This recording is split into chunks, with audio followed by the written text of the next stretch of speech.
we'll start this over. The audio is home to 22 indigenous tribes. Can everyone hear it? Okay, sorry about that, everyone.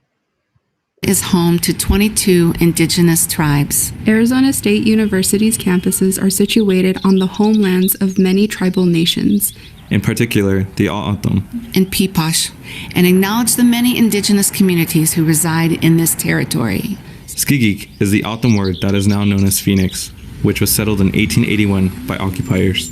The ancestors of the A'atam, the Huhugam, created canals and utilized surrounding rivers that are the basis of the current irrigation system that feeds Skigik today. These waterways have always been the foundation and livelihood of the residents within the valley. Throughout the past 500 years, the impact of colonialism have been detrimental to indigenous lands and languages, affecting their livelihood. Many people who live in the Southwest are unaware of this history.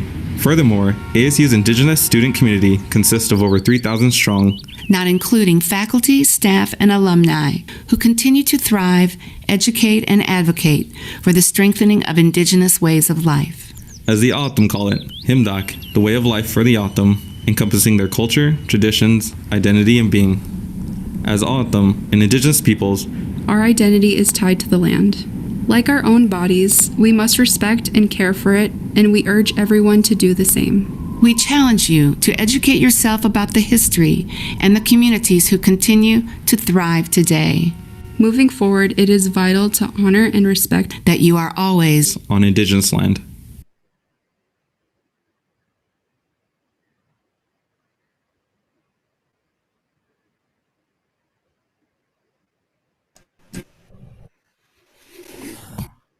All right, with that, I will give it to Garth to introduce our wonderful guest. Great, thank you, Frank. So it's with great pleasure today that I get to introduce Jean-Claude Heudin. Jean-Claude is a scientist, an author, and a composer, and he's living in Paris in France. And he's very kindly stayed up until 1:30 a.m. to talk with us today about his experiments with music and artificial intelligence. He got his PhD from the University of Paris 11 in Orsay, which focused on real-time multi-expert systems associated with dedicated RISC microprocessors and artificial intelligence. And I'm telling you this because it underlines the extent of his experience in this area. This project received a first prize for research and innovation back then. And then until 1995, he was the co-founder of a startup that specialized in artificial intelligence and collaborated on several important and large-scale industry projects. He then joined the Leonardo da Vinci University in Paris in 1996 as a full professor and also as a researcher at the University of Paris 11 in the field of biometric architectures and algorithms. And during this time, he helped create the Institute of Internet and Multimedia and directed its research laboratories until 2012. So these were really formational times when many of the things that we take for granted now were just really coming into being. In 2012, he became the director of the school there, and in 2017 took up the leadership of the research group for the university's research centre. Jean-Claude has also been a European expert for future and emerging technology projects and a scientific advisor for several exhibitions at the Cité des Sciences in Paris, the Science Museum, and the initiator of the Virtual Worlds International Conference. When we turn towards art in 2015, he was the project director for the Living Mona Lisa art project, which was presented at Le Louvre in Paris and at several other major exhibition outcomes. The Living Mona Lisa project included an emotional neural network architecture that he designed, and in fact the project that he'll talk about today also draws on that work. Since 2018, his research has focused on the ANGELIA, an art and AI research project for electronic music. And you can look up a good deal of his previous work also at artificial-creature.com. So you can see that he has an extensive knowledge about algorithms, about AI, about computer science and its application in virtual worlds and so on. And so today we have this tremendous pleasure of presenting him here to talk with you, to retrace briefly some of the history of AI and music, and more generally the ideas of algorithmic composition, and then to focus on his ANGELIA project, which brings art and emotional artificial intelligence research together around electronic music. He'll talk about how artificial intelligence can potentially reshape how music is created and performed. And one of the things that I really love about this project is that he's bringing really high-end artificial intelligence research together with analog instruments to make music, which is a fabulous combination of the old and the new. So without further ado, I'd like you to welcome, please, Jean-Claude Heudin. Thank you, Garth. Thank you very much.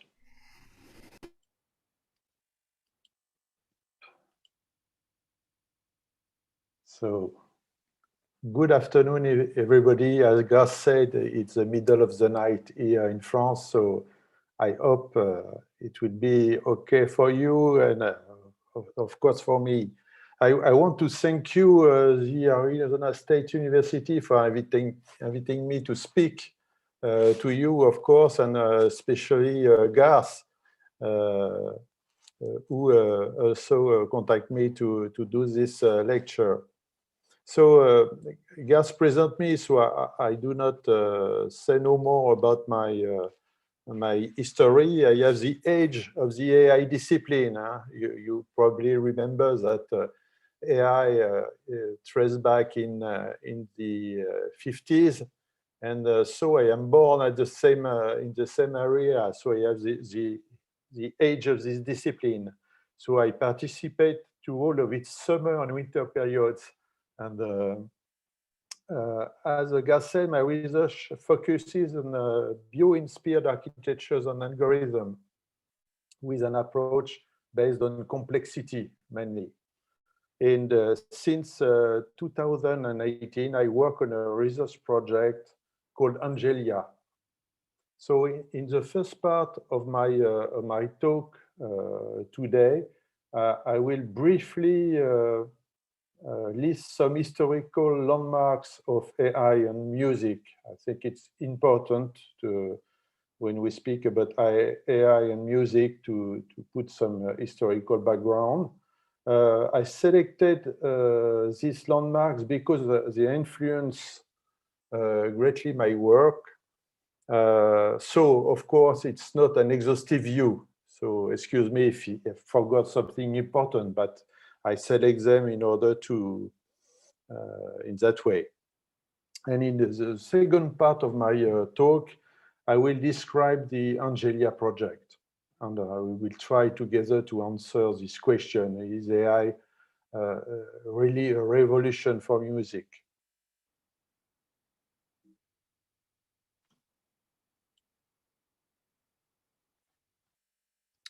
So the idea of utilizing formal instruction to create music dates back in musical history as far as the ancient Greeks.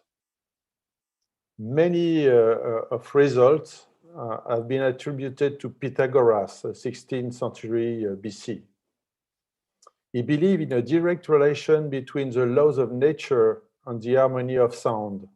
According to a legend, he discovered the foundations of tuning by listening to the sound of 4 blacksmiths' hammers, which produced consonants and dissonance when they were struck simultaneously.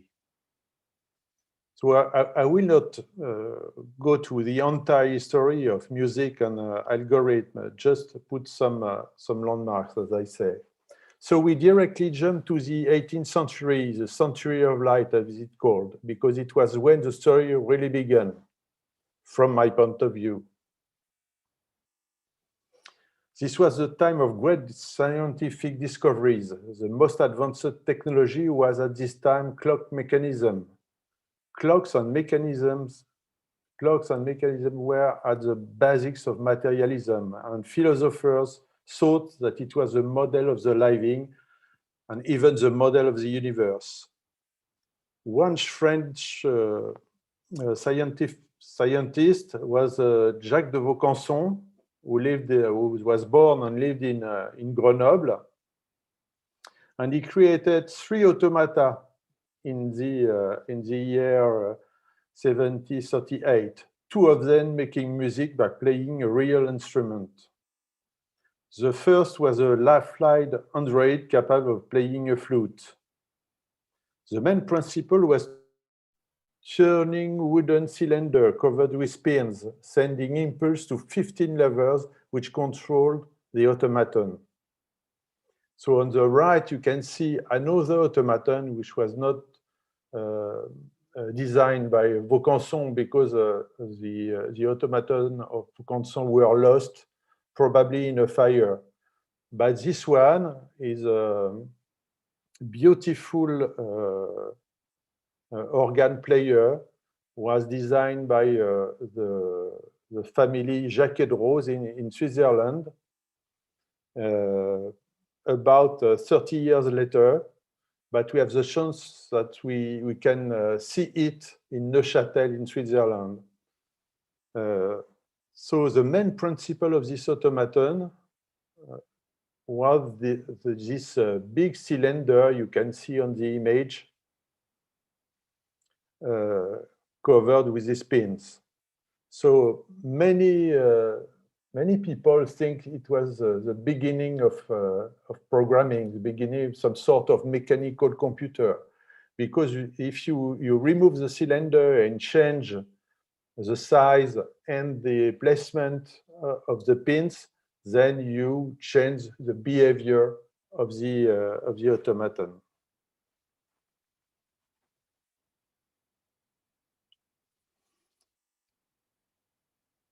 There is another automaton you can of this period you can see in Paris at the Museum des Arts et Métiers. It is a smaller automata built by Peter Kinsing for Queen Marie Antoinette, and I will just show you some video, a short passage of the video to hear how the Android can play the tympanum.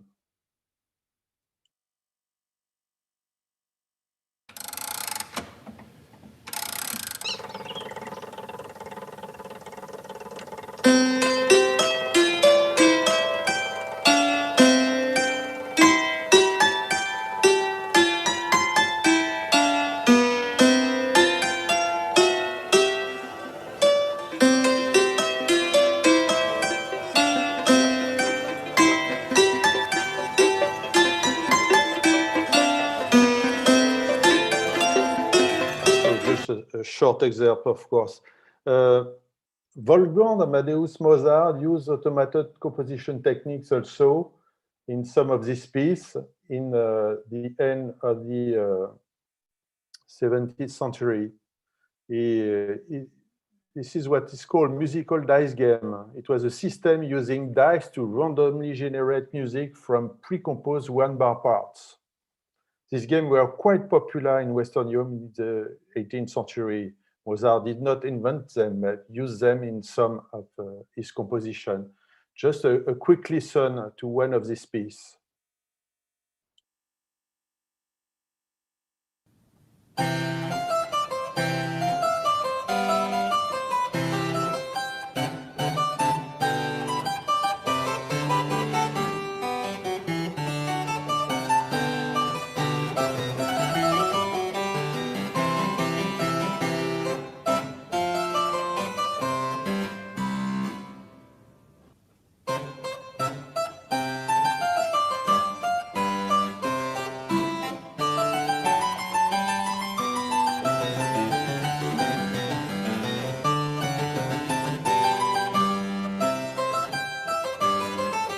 So okay.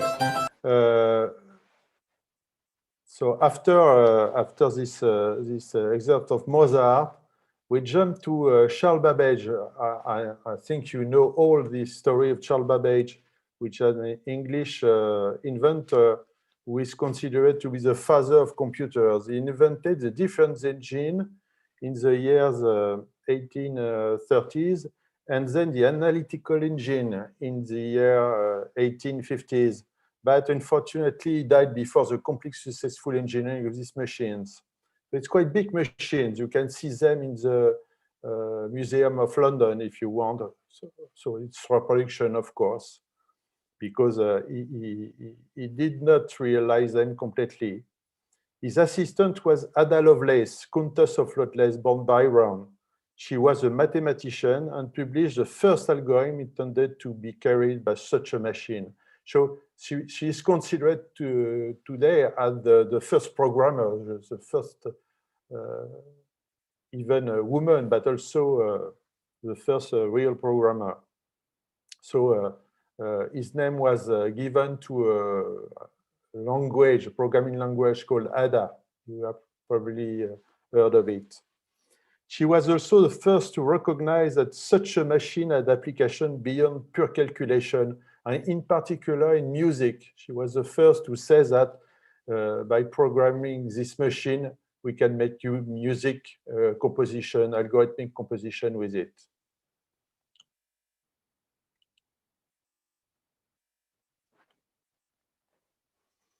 The earliest instance of computer-generated music is that of Hiller and Isaacson at the University of Illinois in 1955. They use the ILIAC, which means Illinois Automatic Computer, and they generate the first piece, the first algorithmic composition with their computer. So just to hear what it was, the ILIAC suite.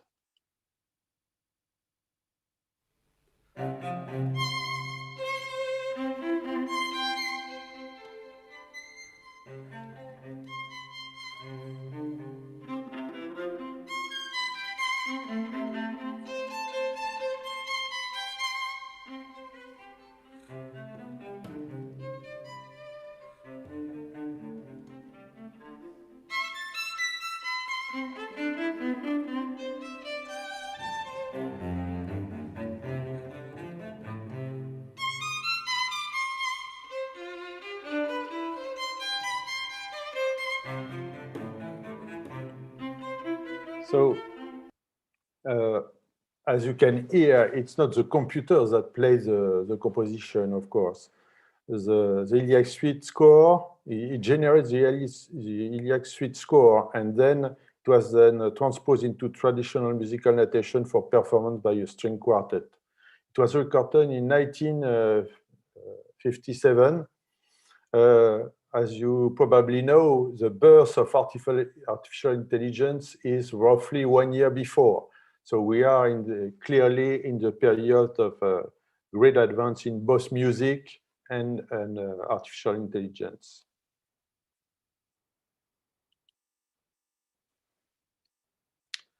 Another composer of this kind of stochastic music is, of course, Stockhausen. In 1952, he worked in Pierre Schaeffer's Paris Music Concrete Studio, and he composed Klavierstück 11, based on various fragments of music performed by a pianist in random sequence. So again, the computer or the algorithm is generating some sequences, but the music is performed by real musicians. So an excerpt of his work.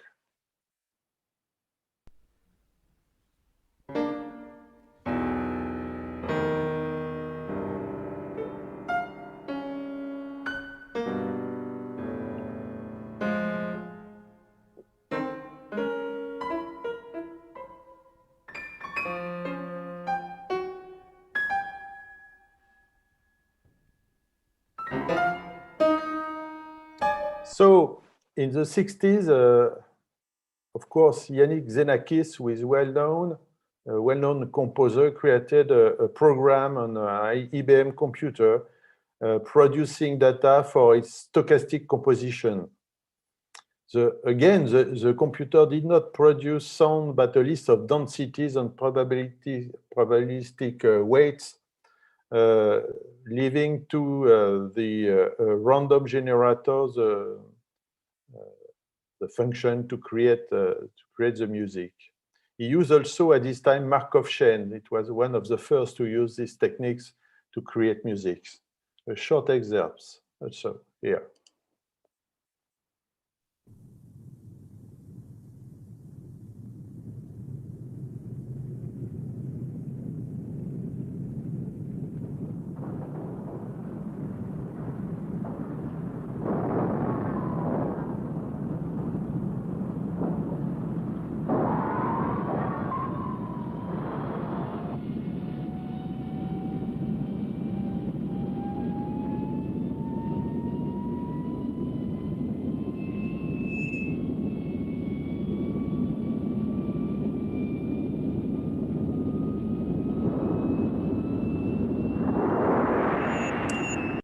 In 1980, David Cope from the University of Santa Cruz developed a very important experiment called AMI, Experiments in Musical Intelligence. It was really the first big AI program for generating algorithmic composition. And AMI was based on some kind of rule-based system and included a large database of still description, recombination rules of different composition and different compositional strategies. But to some extent, AMI was also capable to learn its own grammar. So it is very big steps in artificial intelligence and music. And his program has been used to automatically compose music that evokes the styles of Bach, Mozart, Bartók, Brahms, and many others. So just listen to one of these results. It's a Bach chorale. So it's in the style of a Bach chorale.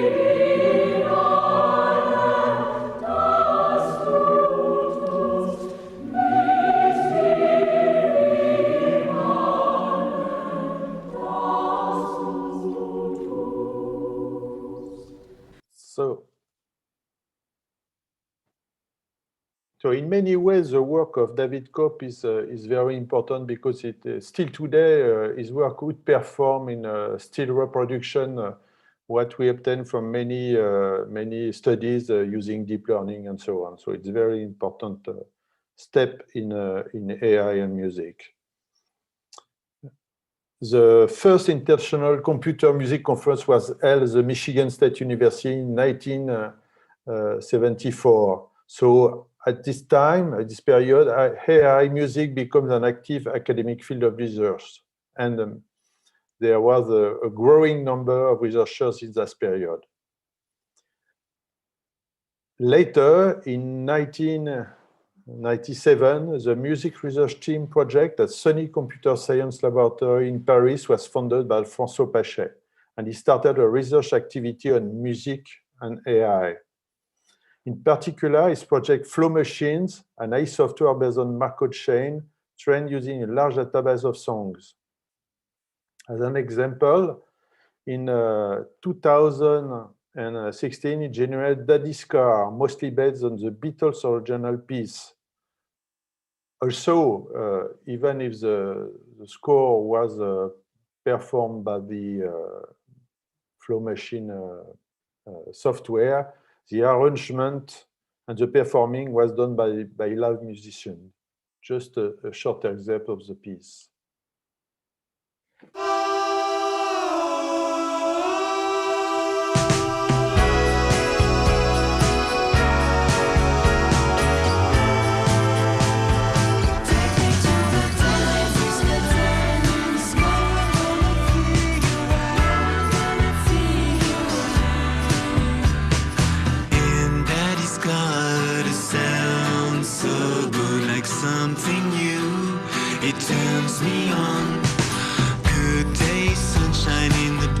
So as you know, Google is also one of the leaders in the AI community and machine learning field. So they have their own program for music and AI, which is called Magenta.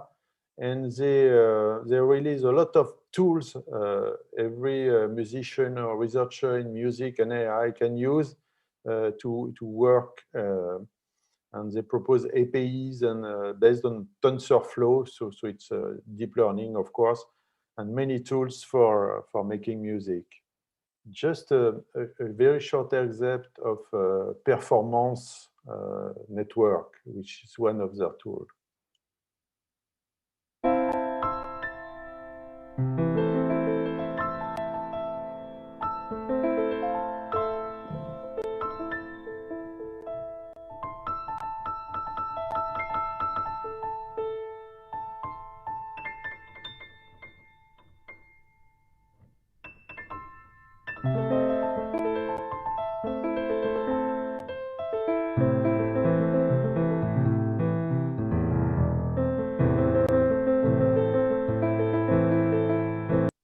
So now the second part of my talk is about ANGELIA, so the project on which I work since about 3 years.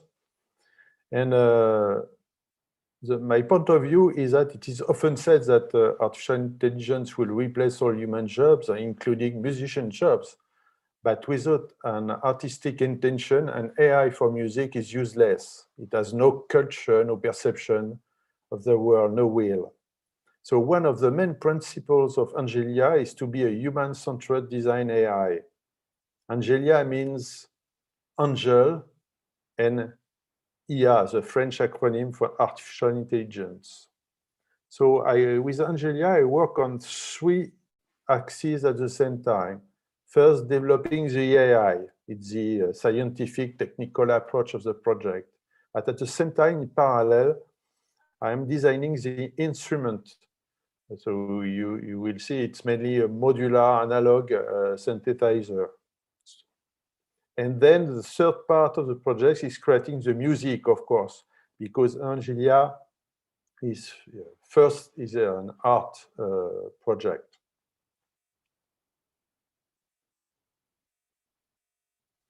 So here I want you to listen to the first piece created, composed with ANGELIA. It's on a digital piano.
I stop it, not all the piece, because I want you to listen some other piece in a few moments. So I'm not interested with ANGELIA in a pure generative approach. The goal is assisting the artist for composing and also performing with augmented instruments. On the image, you see that there are two parts, ANGELIA itself, and I interact with the AI, and also the instrument, which in this case is a modular synthesizer. So ANGELIA is connected to the instrument via MIDI channels, and the AI and the artist play the instrument at the same time, like a duo. The AI is conducting, the important point is that the AI is conducting the piece, and the artists interact with both the AI and the instrument. There is also a feedback loop, but I will talk later about that. So I work so far with two instruments depending on the musical project. One, a digital piano, as you have listened in the first piece produced by ANGELIA, and also with a more orchestral approach with a Eurorack Modular Synthesizer, completely analog. A modular synthesizer is very interesting in my project because I am able to choose every module to fit the experimental requirements on the music I want to play.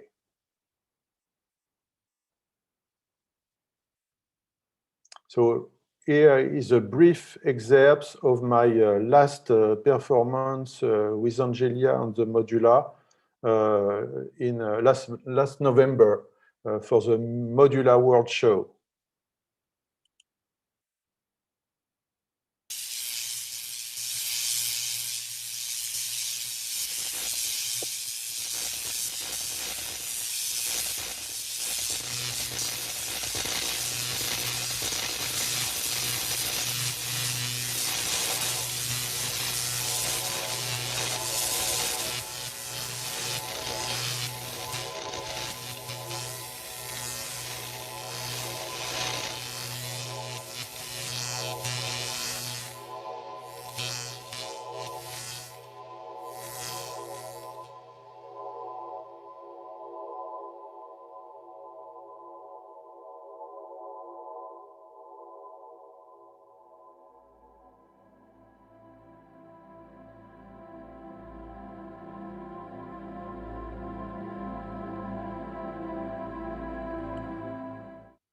So the common language, if we have interaction with the AI, you need a common language. But you know, of course, everybody's the language for music is a classical score notation, but there's two problems. It is limited to tonal music, mostly, and it is not adapted for an algorithmic and AI approach. So after studying existing musical programming language like C Sound, SuperCollider, Max, and so on, I decided to create my own language. The idea is that this language may be easy to understand for a composer and directly interpreted by the AI. So on the slide, you can see the interface of ANGELIA, which is ANGELIA is a web-based application, but because I wanted it to be that can be run on every platform with no problem.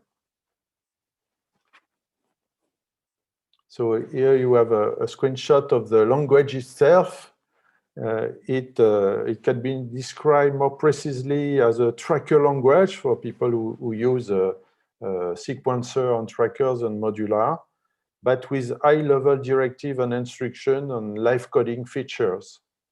So in the first part, you can see directive. You can program even your own language or your own instruction, and then you have the score itself. Here on each bar, you can let's say program with a very high-level instruction like arpeggiators, but also, as we can see later, many AI algorithms. So ANGELIA is an open architecture, not only based on a single technology like neural network, for example. And I wanted to integrate many different bio-inspired algorithms. So procedural, stochastic, cellular automata, health system, biomorphers, neural network, of course, and genetic algorithm. So here is an excerpt of a piece, a short piece, generated by ANGELIA using a cellular automata and the modular, of course.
The next short excerpt use another algorithm of ANGELIA, which I call the biomorpher.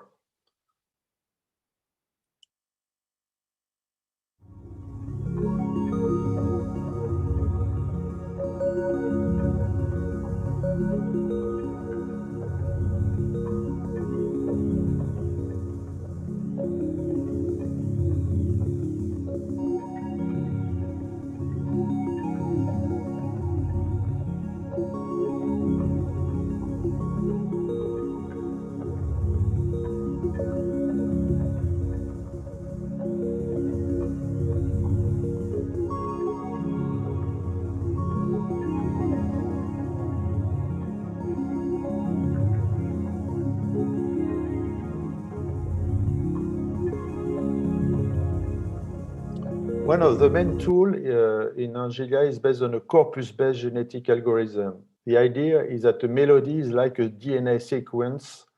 It's a genetic code made of notes, let's say. Its expression in the environment is the music played by the instrument, the modular.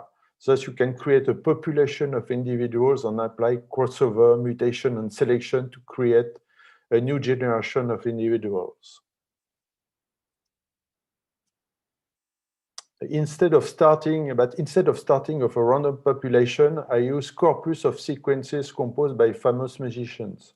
So another important part of my work is also to integrate new corpus from selected classical and jazz composers. As you can see, Chopin, Liszt, Debussy, Correa, Keith Jarrett, and Tigran Amassian. I have worked on them. So here is a short excerpt of a piece called Genetic Falls, which is based on a corpus from Chopin.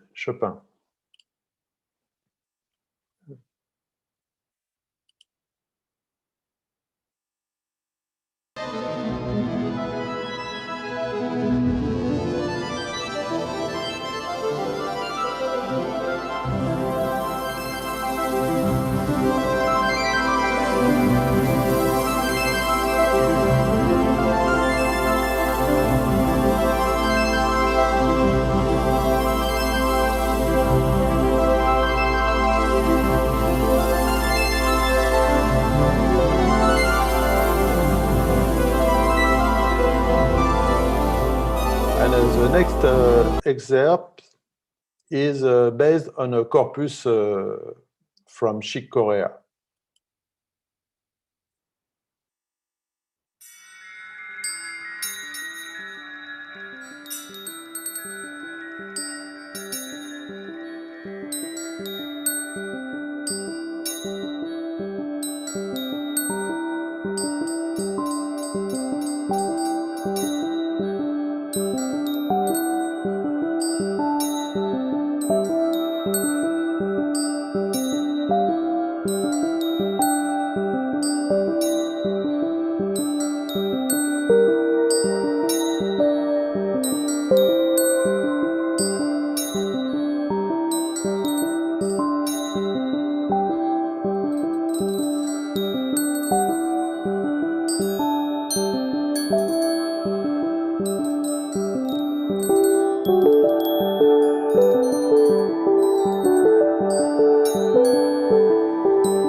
The most challenging part of ANGELIA is the emotional feedback loop currently working on. So it's the most difficult part at this time.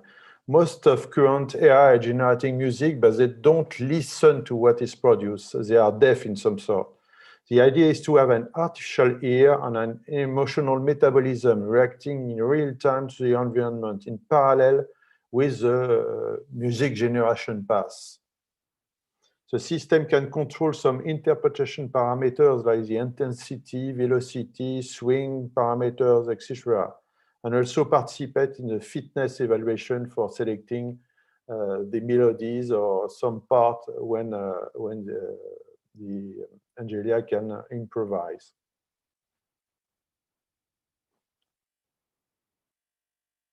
So the perceived sound is analyzed and transformed in 3 virtual neurotransmitters values.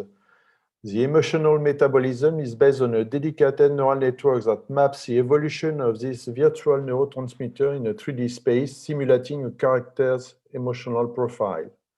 Then the resulting emotion is used to influence various parameters in real time.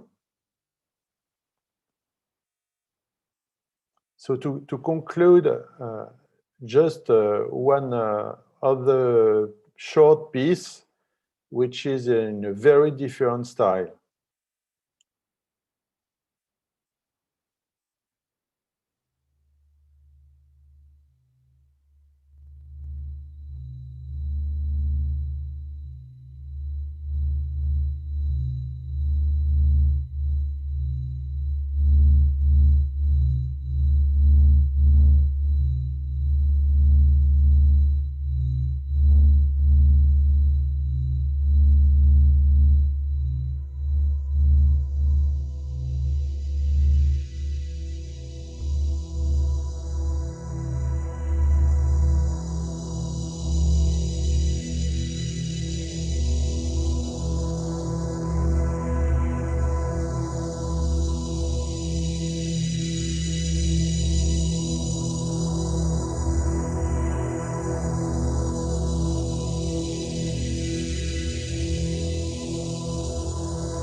So that's it.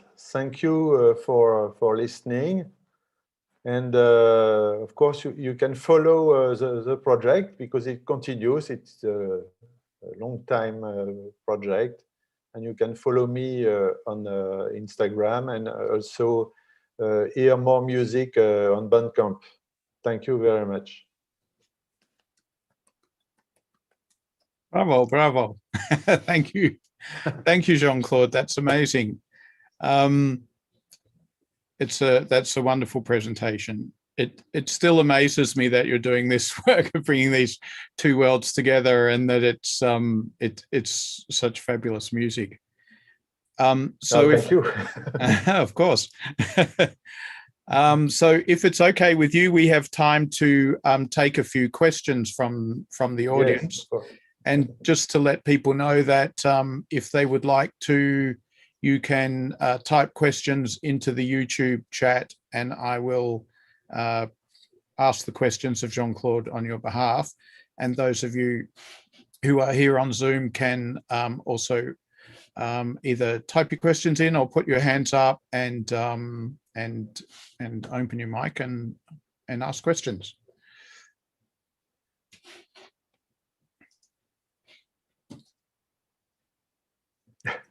All right, Byron. Sure, I'll jump in. That was like a real hand. Yeah, I have analog hands too. Yeah, right. It's exciting. This is really incredible work. It's very exciting. I love that you started with the automata. I'm in fact reading a book right now detailing a bunch of the examples that you shared. So it's really resonates. I wonder if you've thought about taking that additional step of this system and linking these up not just with analog synthesis, but with physical instruments as well. So I use physical instrument, not a classical instrument, but a modular synthesizer is a physical instrument. It's yes, of course. I guess I'm thinking in more like in a more mechanical in the mechanical sense. Yes. No, not at this time, because I have not the budget and the instrument to be able to do that. So I invest a lot, as I said, on the minimalistic approach using a digital piano, and also a more orchestral approach with a big modular synthesizer, which is Garth knows that's illness of modular synthesizers. And now I have two cases, and I think it's growing every month. Yeah, it's clearly plenty of room to grow with those. It's the modular virus. Yeah. And so even AI can have this virus also. So perhaps I could ask you a question from YouTube. There are a couple of questions here. So the first one from Brandon asks, could AI produced music ever be used to create a never-ending or constantly continuing song? Could AI ever replace extremely complicated classical works, such as The Rite of Spring? So there's really two questions there, one about complexity and organization, and the other about ongoing, evolving music, which I guess comes back to one of your key interests, which is to develop the AI to listen to the output that is being generated musically and to evolve according to that. So it's quite a challenging question, because it's at the heart of the project. First, I don't want to create an AI that could generate complex pieces on its own. It does not interest really me.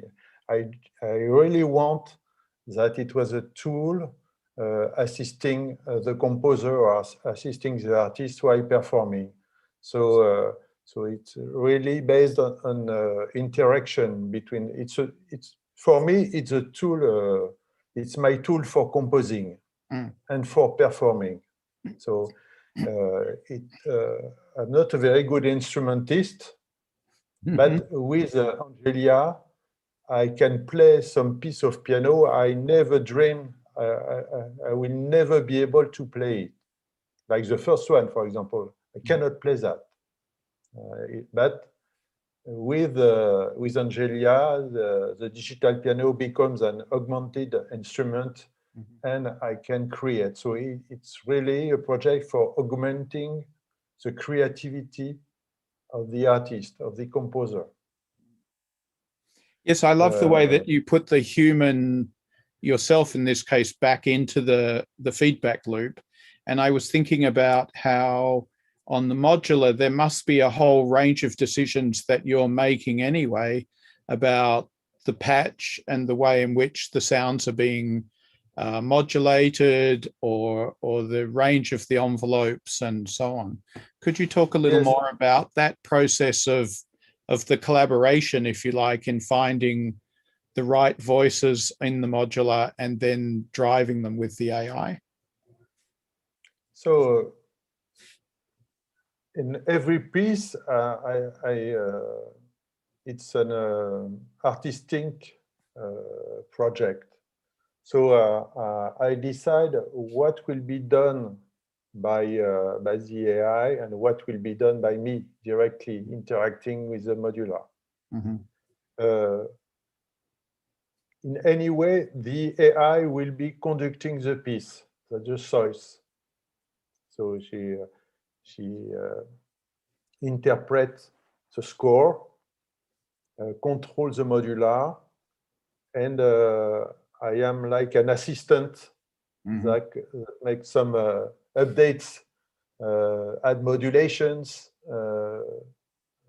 and for example, or add more levels here or there, depending on the piece.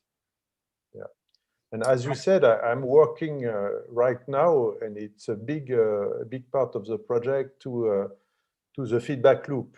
So ANGELIA at this time is only generating MIDI command to the modular, which are transformed then to CV and so on to control the modular.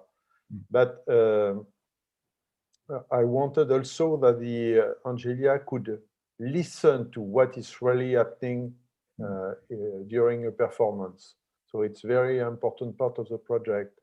And then this sound, and even in the future, the image of what is happening is interpreted by a neural network, then feeding an emotional metabolism, so the simulation of a character, and then controlling back some parameters in the performance, in the performing part. So it very lightly, like for example, velocities of some notes or the level of some signals, the swing on some, but also selecting some melodies or some in the genetic algorithm part, affecting some. It's quite technical, but the fitness of what is selected when ANGELIA is improvising some parts. And so that probably answers another question on YouTube, which is about, do you use a quantizer for keeping the notes in tune? But I guess you're actually sending MIDI commands to the modular, and then translating them there into CV and voltage and for pitch. Yeah, exactly. Right. It's a choice. At the beginning of the project, I was really, that's a big question to decide if I remain at the beginning only on MIDI or directly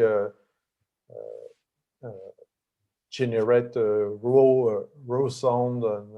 And I finally decide to use MIDI because even with its current limitation, you can do a lot. Yes, absolutely.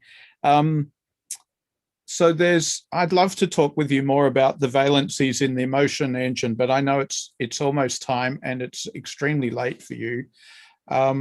So I'll save that for another day. I just want to ask if there's another question from the Zoom room as perhaps the final question that we could ask of Jean-Claude before we let him go and get some sleep. I did have a question about maybe some of like the musical data that ANGELIA is trained on. I don't know.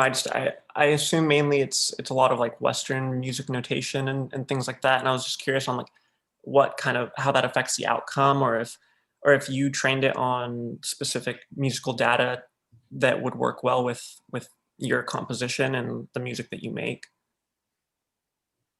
Not sure to really understand the question. I think Danny is asking you The about. question at its core, I guess, is just like what kind of musical data is it trained on? And I guess like what did you think about like the data sets involved when you were making it, and like thinking about the outcomes of the music it would generate? Oh yeah, there's different things. You have different, as I said, different types of AI algorithms. You have rules, you have procedurals, coding. For example, the evaluation of the fitness of some melody sequences are programmed by hand. So, and I've tuned all the parameters to be able to choose correctly pleasant sequence. But so the big part of the work also is to put some corpus within ANGELIA. As I said, I select some composer I like and some pieces, and take some part of this scores and directly code them in the ANGELIA music representation. So after that, the genetic algorithm could use this representation and recombine them and use them in transpose them. Very easy for ANGELIA to transpose some parts and recombine them in many ways. So hope I answered the question. So there is both the code, of course, but there is also many musical data coded within ANGELIA. Yeah, definitely. I understand that. I guess I was just asking about more of the specifics of, you know, you mentioned some composers and things like that. And if you don't want to share that, that's fine. But I guess I was just asking about more like the specifics of the data and the people that you chose to influence it. But I understand. Thank you. I think, Danny, that Jean-Claude was indicating that in some pieces, you know, who the composer was. And given that Chick Corea passed away just recently, it was touching to hear that piece using the children's songs, as I imagine, as the source. Yeah. And I could recognize some strong similarities in the melodic line, for instance. Of course. So in that case, you're using Chick Corea's music as the training corpus, and then generating, you know, a new version of that, if you like, or music based. Yeah, exactly. Yeah.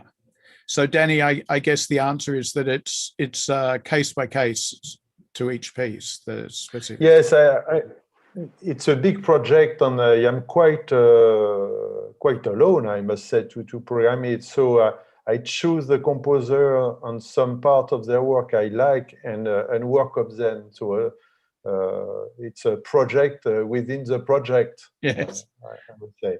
Yes. Okay, thank you. So at this point, Jean-Claude, we should wrap it up. Firstly, and probably most importantly, as it's now after 2:30 a.m. for you, so that you can actually go to bed and get some rest. But also our stream is about to finish. And so I'd like to just thank you very much for making time to talk with us today and to share your amazing project with us and to give us some insights into ways of combining the kind of human aspect of music making and the artificial intelligence approaches as a tool for composition and this amazing music that you're making by putting those two things together. So thank you very much for coming and talking to us. We greatly appreciate it. Thank you. Thank you all. Be safe. Yes, you too. Ciao. All right, thank you, everyone. I will be closing the meeting now.